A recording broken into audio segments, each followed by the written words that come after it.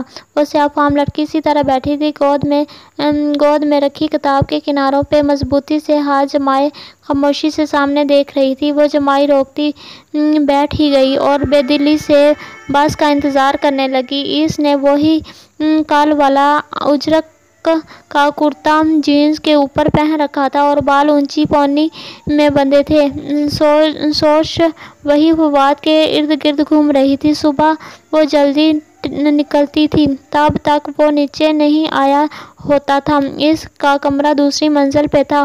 جو تھی تو غفران چچا فائزہ چچی کی اماں جگہ، مگر وہ کنارے والا کمرہ فواد کا پسندیدہ تھا، سو وہ اس کو عرصے پہلے الاٹ کر دیا گیا تھا۔ فائزہ چچی کی 2 بیٹیاں اور 1 بیٹا حسن ہی تھے، سو وہ کمرہ ان کی ضرورت سے زیادہ تھا، اور یہ تو محمل کا دل ہی جانتا تھا کہ وہ کمرہ تو ابا نے بنوایا ہی اس کے لیے تھا۔ مگر سیاہ فام لڑکی اسی خاموشی سے سامنے دیکھ رہی تھی اور بور ہونے لگی تو ادھر ادھر گردن گھمائی۔ سیاہ کتاب دیکھ کر کل کا واقعہ یاد آیا۔ یہ کتاب کب ملی تھی آپ کو؟ یہ کتاب کب ملی تھی آپ کو؟ بغیر تمہید کے اچانک سوال۔ اس لڑکی نے اطمینان سے گردن اس کی طرف موڑی۔ 2 سال پہلے۔ یہ کس 2 سال پہلے یہ کس نے آپ کے لیے خصوصاً چھوڑی تھی؟ ہے کوئی؟ وہ ذرا سا مسکرائی۔